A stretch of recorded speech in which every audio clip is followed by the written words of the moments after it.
নবীজি আমার ডাক দিয়ে বললেন, ওই বাসা থেকে কিছু খাদ্যর ব্যবস্থা করো। আবু বকর রাদিয়াল্লাহু তাআলা আনহু বাসার কাছে গিয়ে সালাম দিয়ে খাদ্যর জন্য আবেদন করলেন। সালাম দিলেন, ভিতর থেকে একজন মহিলার আওয়াজ। ওই মহিলার কাছে আবু বকর রাদিয়াল্লাহু তাআলা আনহু কিছু সাহায্য চাইলেন, কিছু খাদ্য চাইলেন। ডাক দিয়ে বলেন, আমরা বহু দূর থেকে এসেছি, আমরা মুসাফির, আমরা এখনো বহু দূর পথ অতিক্রম করব, কিন্তু আমাদের কাছে কোনো খাদ্য নাই। আরো 2-3 দিন আগে আমাদের সমস্ত খাদ্য ফুরিয়ে গেছে, আমরা কোথা থেকে কোনো খাদ্য জোগাড় করতে পারি নাই। আমরা প্রচণ্ড ক্ষুধার্ত, প্রচণ্ড তৃষ্ণার্ত।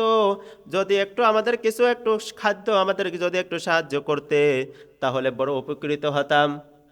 ভিতর থেকে মহিলা ডাক দিয়ে বলে, আমাদের বাসায় কোনো খাদ্য নাই, কোনো পানীয় নাই, আমাদের পানির মাসকটাও শুকিয়ে গেছে। আমার স্বামী একজন রাখাল, আমাদের বাসার সমস্ত বকরিগুলো দুম্বাগুলো ওই পাহাড়ি অঞ্চলের দিকে নিয়ে চলে গেছে সকালবেলায়। আর আমার স্বামী ওইখান থেকে সন্ধ্যা বেলায় ফিরে আসবে, ওই সময় পানি নিয়ে আসবে, তাই পানি খাওয়া হবে, এর আগে আর কোনো পানি নাই। আমাদের বাসায় পর্যাপ্ত পরিমাণে কোনো খাদ্য নাই, দেওয়ার মতো কোনো খাদ্য নাই। আমাদের বাসায় কোনো পানি নাই, কোনো খুরমা খেজুর নাই, কোনো খাদ্য নাই। আবু বকর রাদিয়াল্লাহু তাআলা আনহু একটু হতাশ হয়ে গেলেন। যেখানে বড় আশা নিয়ে আসলাম, কোনো না কিছু খাদ্যর সন্ধান মিলবে, কিন্তু এইখানে তো কোনো খাদ্যর সন্ধান মিলে না। নবীজিকে ডাক দিয়ে বলে, ইয়া রাসূলুল্লাহ, ইয়া হাবিবাল্লাহ, ওগো নবীজি, ওই বাসায় দেওয়ার মতো কোনো খাদ্য নাই, বাসায় কোনো পানি নাই, কোনো কিছু নাই। ওই বাসার থেকে কোনো সাহায্য সহযোগিতা আমাদের জন্য হবে না। নবীজি আমার ডাক দিয়ে বলেন, আবু বকর, আবার চলে যান ওই বাসায়। ওই বোনের কাছে ডাক দিয়ে বলেন, ওই বাসার আঙ্গিনায় যে একটা ছাগল, একটা বকরি বাঁধা দেখা যায়, ওই বকরিটার কাছ থেকে আমরা একটু দুধ দহন করে পান করতে চাই। আবু বকর রাদিয়াল্লাহু তাআলা আনহু বিশ্ব নবীর অনুমতি পেয়ে বাসার কাছে আবার চলে আসলেন। আবার ডাক দিয়ে বললেন, বোন আমার, যদি একটু অনুমতি দিতেন, আপনাদের এই বকরির থেকে আমরা একটু দুধ দহন করে খেতাম। বাসার ভিতর থেকে মহিলা আওয়াজ দেয়, এই বকরিটা অসুস্থ বকরি, এই বকরিটার পা একটা ভেঙে গিয়েছে, এই জন্য আমার স্বামী এই বকরিটাকে বাসায় রেখে যায়, সে ঠিকমতো হাঁটতে পারে না। তার জন্য কিছু খাদ্য নিয়ে আসে, কিছু ঘাস লতা পাতা নিয়ে আসে, সেগুলো তাকে দেয়, তারপরে সে খায়। আর এই বকরিটা না খেয়ে খেয়ে শুকিয়ে গেছে, আর এই বকরির তো কোনো বাচ্চা নাই, এই বকরির দুধ কিভাবে হবে? সুতরাং এই বকরি অসুস্থ বকরির কোনো দুধ টুধ নাই, আপনারা চলে যান। আবার হতাশ হয়ে বিষ্ণুনবীর কাছে এসে ডাক দিয়ে বলেন, ওগো নবীজি, এই বকরিটা অসুস্থ বকরি, তার পা ভাঙা বকরি, তার পা ভেঙে যাওয়ার কারণে ওই বাড়ির লোক তাকে মাঠে ঘাস খেতে নিয়ে যেতে পারে না। আর তার কোনো বাচ্চা নাই, সে কোত্থেকে দুধ দেবে? ওই বাড়ির ওই মহিলা দুধ দিতে অস্বীকার করেছে। নবীজি আমার ডাক দিয়ে বললেন, একটু অনুমতি নিয়ে আসেন, দুধ দহন করার দায়িত্ব আমার। আমি সব কিছু পরিকল্পনা করে সুন্দর সময় সব কিছু আমি পরিকল্পনা করে সুন্দর করে আমি সেট করে দেই। কখন কি প্রয়োজন, যার যখন যেটা যেই মুহূর্তে যা কিছু প্রয়োজন, রব্বুল আলামিন সেটা পূরণ করেন কি করেন না? কাফেরের বাচ্চারা বিশ্বনবীকে হত্যা করার জন্য তারা ষড়যন্ত্র করলো, রব্বুল আলামিন হেফাজত করলেন বিশ্বনবী রাহমাতাল লিল আলামিনকে, আপনারা আমার নবীকে হেফাজত করলেন কত সুন্দর করে।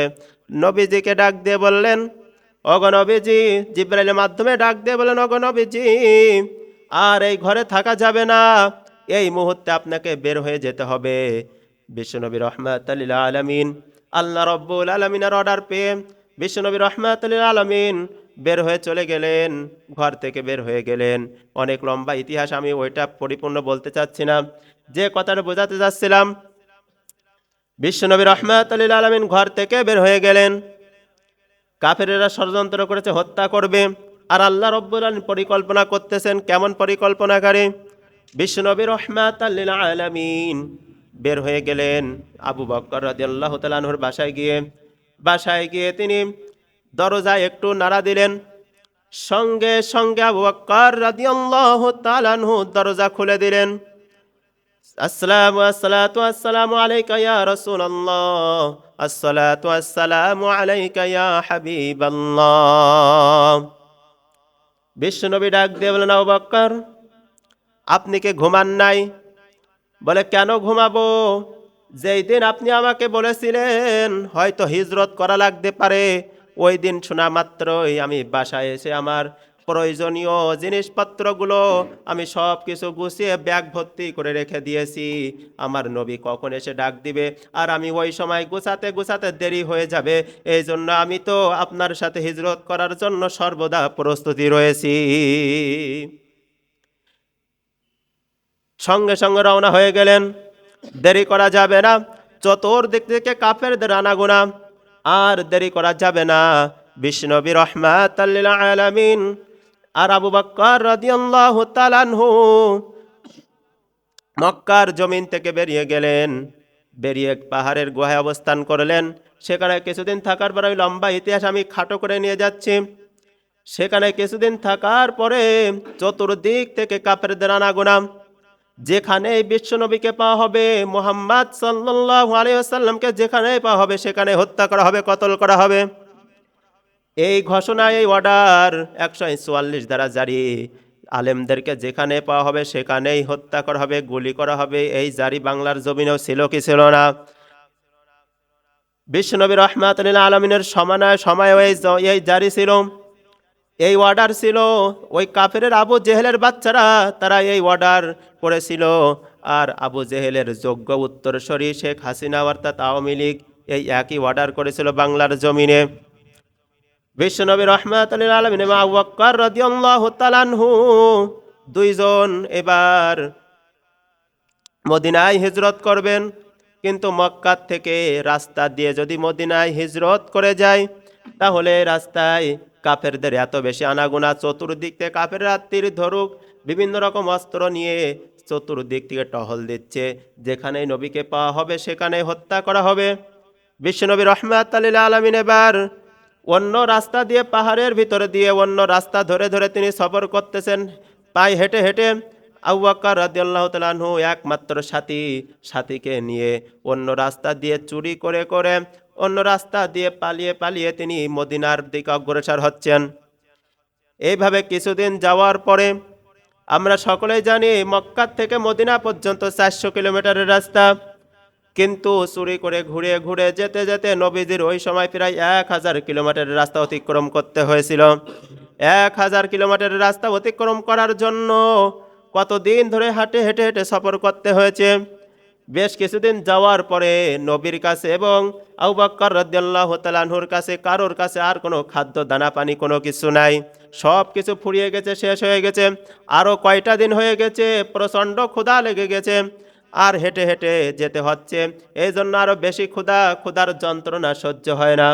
নবীজি আমার ডাক দিয়ে বলেন, আবু বকর, চতুর্দিক থেকে একটু তাকিয়ে দেখো, কোনো জায়গায় কোনো বাড়ি ঘর কোনো কিছু পাওয়া যায় কিনা, কোনো দোকানপাট কোথাও কোনো কিছু খাদ্যর কিছু কিছু ম্যানেজ করা যায় কিনা, কোনো খাদ্য জোগাড় করা যায় কিনা।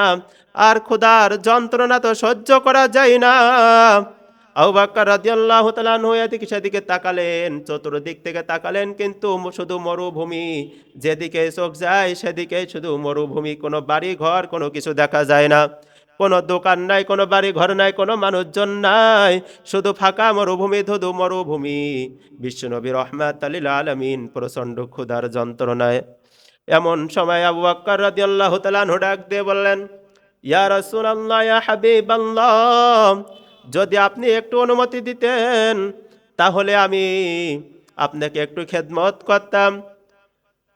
নবীজি আমার ডাক দিয়ে বললেন, আবু বকর, আপনি কি খেদমত করবেন? এই সময় আপনার কি খেদমত করতে ইচ্ছা হয়? নবীজি আমার ডাক দিয়ে বললেন, ঠিক আছে, অনুমতি দিলাম। আবু বকর রাদিয়াল্লাহু তাআলা আনহু বিশ্ব নবীর এই করুণ অবস্থা দেখে, এই যন্ত্রণা দেখে, ক্ষুধার যন্ত্রণায় ছটফট করা দেখে আর সহ্য করতে পারলেন না। আবু বকর রাদিয়াল্লাহু তাআলা আনহু বিশ্ব নবী রাহমাতাল লিল আলামিনকে কাঁধে তুলে নিলেন, কোলে নিলেন, কোলে করে হাঁটতেছেন। এই সময় অবাক একটা তথ্য, অবাক করা ঘটনা। আবু বকর রাদিয়াল্লাহু তাআলা আনহু বিশ্ব নবী রাহমাতাল লিল আলামিনকে যখন কাঁধে তুলে নিয়েছেন, কোলে তুলে নিয়েছেন, সঙ্গে সঙ্গে তিনি লক্ষ্য করে অনুভব করতে পারলেন পায়ের তলের ভিতরে যে পাথরগুলো পড়ে, এই পাথরগুলো, বালিগুলো আর কোনো বালি নয়, কোনো পাথর নয়, এগুলো সঙ্গে সঙ্গে তোলার মতো নরম হয়ে গেছে। এইভাবে বিশ্ব নবীকে কাঁধে তুলে নিয়ে কোলে করে বেশ কিছু দূর হেঁটে চলে গেলেন। যত দূর পর্যন্ত নবীকে কাঁধে করে নিয়ে হেঁটেছেন, তত দূর পর্যন্ত পায়ের তলের সমস্ত মাটিগুলো, পাথরগুলো, বালু অনুভব হয় নাই, পাথর অনুভব হয় নাই, সবগুলো তোলার মতো নরম অনুভব হয়েছে। কেমন রাহমাতাল লিল আলামিন, কেমন নবী আমরা পেয়েছি, কোন নবীর আমরা উম্মত হয়েছি, বিশ্বনবী রাহমাতাল লিল আলামিন। এবার ডাক দিয়ে বলেন, আবু বকর, আপনার তো কষ্ট হয়ে যায়, আপনিও না খাওয়া আমিও না খাওয়া, আপনি এভাবে আমাকে কোলে তুলে কাঁধে করে নিয়ে আর কত দূর যাবেন, আপনি আমাকে নামিয়ে দিন, আমরা দুইজনই একসাথে হেঁটে হেঁটে যাব। আবু বকর রাদিয়াল্লাহু তাআলা আনহু কোলের থেকে যখন নামিয়ে দিলেন, বিশ্বনবীকে যখন কোলের থেকে নামিয়ে দিয়েছেন, নামিয়ে দেওয়ার পরে আবু বকর রাদিয়াল্লাহু তাআলা আনহু যখন আবার কদম ফেলেন, পায়ের তলের পাথরগুলো আবার শক্ত অনুভব হয়। শুধু তাই নয়, আবু বকর রাদিয়াল্লাহু তাআলা আনহু ডাক দিয়ে বললেন, আমার নবীজি, আমরা যত সময় পর্যন্ত হাঁটতেছিলাম, তত সময় আমি লক্ষ্য করে দেখি কোথার থেকে এক খণ্ড মেঘ আমাদের মাথার উপরে এসে আমাদের সাথে সাথে ছায়া দান করে করে, ছায়া দিয়ে দিয়ে আমাদের সাথে সাথে হেঁটে হেঁটে চলেছিল। আল্লাহু আকবার। কেমন নবী আমরা পেয়েছি, কোন নবীর আমরা উম্মত হয়েছি। আবু বকর রাদিয়াল্লাহু তাআলা আনহু এবার ডাক দিলেন, ওগো নবীজি, ওই দিকে একটা বাসা দেখা যায়, ওই যে ছোট্ট একটা বাসা দেখা যায় কিছুটা দূরে, আমরা যদি ওই পর্যন্ত পৌঁছাতে পারি, তাহলে অবশ্যই আশা করা যায় কিছু না কিছু আমরা খেতে পারবো। আবু বকর রাদিয়াল্লাহু তাআলা আনহু যখন এই তথ্য দিলেন, নবীজি রাহমাতুল লিল আলামিন তিনিও একটু খুশি হয়ে গেলেন। ঠিক আছে, আমাদের যতই যন্ত্রণা হোক না কেন, যতই কষ্ট হোক না কেন, একটা বাসার মতো দেখা যায়, ওই বাসার কাছে যদি আমরা পৌঁছাতে পারি, তাহলে অবশ্যই আমরা কিছু না কিছু সাহায্য পেয়ে যাব। অন্তত একটু পানি হলে পাবো, দুই একটা খুরমা খেজুর হলেও আমরা পাবো। আমাদের এই প্রচণ্ড ক্ষুধার যন্ত্রণা নিবারণ করার জন্য কোনো উপায় হয়ে যাবে।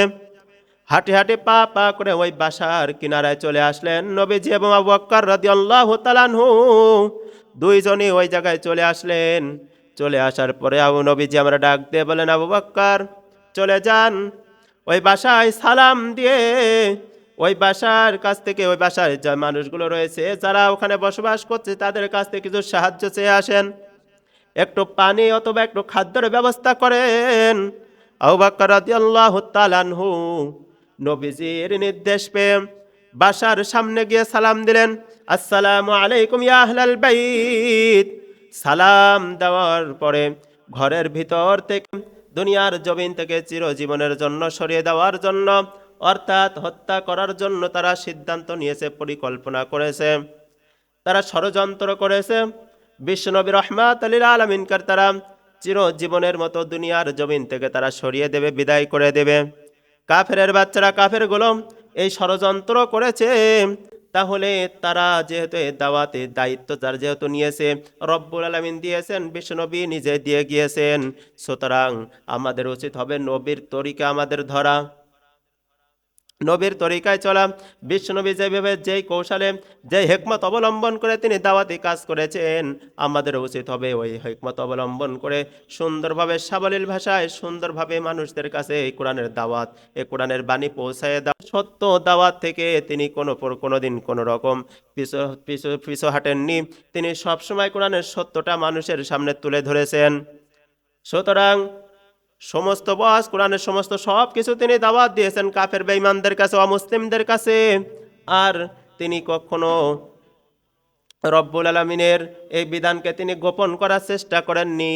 সুতরাং বিশ্বনবী রাহমাতুল লিল আলামিন, তারা ইসলাম থেকে কত দূরে চলেছিল, তারা ইসলাম কি জিনিস এটাই তারা জানতো না। তারা বর্বরতার যুগে, জাহিলিয়াতের যুগে, তারা অন্ধকারের যুগে তারা হাবুডুবু খাচ্ছিল।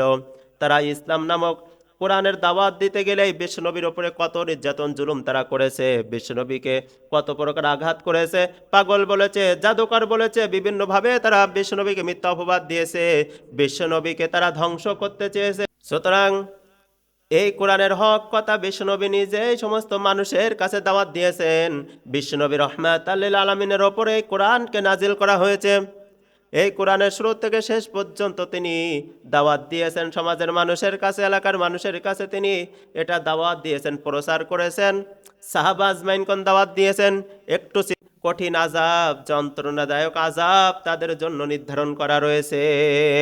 সুতরাং আমার বাংলার জমিন নয়, গোটা পৃথিবীর বুকে এমন কিছু হুজুর রয়েছে যারা সত্য গোপন করে, যারা বিভিন্ন রকম ভাবে সুন্দর সুন্দর ওয়াজ করে মানুষের কাছে ভালো থেকে, কমিটির কাছে ভালো থেকে, অতিথিদের কাছে ভালো থেকে তারা সুনাম অর্জন করে চলে যায়। এরকম হুজুর প্রতি বছর দাওয়াত দিতে হবে। এই হুজুর যা গ্রহণ করবে সব কিছু হলো জাহান্নামের আগুন। শুধু তাই নয়, ওয়ালা ইউকাল্লিমুল্লাহু ইয়াউমাল কিয়ামাতি ওয়ালা ইউযাক্কিহিম ওয়া লাহুম আযাবুন আলীম। রব্বুল আলামিন ওই হুজুরদের সম্পর্কে কত ভয়ানক আরো তথ্য দিয়ে রাখছেন যে কিয়ামতের ময়দানে ওই সমস্ত আলেমদের সাথে, ওই সমস্ত হুজুরদের সাথে রব্বুল আলামিন দেখাও করবেন না, কোনো কথাও বলবেন না। আর ওর বিনিময়ে যা পারিশ্রমিক নেয়, যা কিছু খায়, হাদিয়া তোফা যা কিছু পায়, সব কিছু হলো জাহান্নামের আগুন। তাহলে যেই হুজুর, যেই খতিব, যে জাননেওয়ালা, যে আলেম, যে হুজুর, যে ইমাম, যে ফকি, যে মুহাদ্দিস, যে মুফতি, যাই বলেন না কেন, যে ব্যক্তি কোরআন জানার পরে ওই কোরআনের সত্য কথা বাদ দিয়ে মানুষ আয়াত নাজিল করে দিয়ে ডাক দিয়ে বললেন, ইন্নাল্লাযীনা ইয়াকতুমুনা মা আনজালাল্লাহু মিনাল কিতাব, নিশ্চয় আমার এই কিতাব যারা গোপন করে, ওয়ায়াশতারুনা বিহি সামানান কলিলা, মানুষের কাছ থেকে সত্য কথা যারা গোপন করে, হক কথা গোপন করে যারা দাওয়াত দেয়, হক কথা গোপন করে যারা জুম্মার খুতবা দেয়, কোরআনের সঠিকটা যারা বলতে চায় না, গোপন করে, নরম নরম ওয়াজ করে যারা চলে যায়, অর্থাৎ মানুষকে খুশি করে, মানুষ অর্থাৎ কমিটি অথবা এলাকাবাসীকে খুশি করার জন্য, তাদেরকে সন্তুষ্ট করার জন্য সুন্দর সুন্দর করে ওয়াজ করে চলে গেল,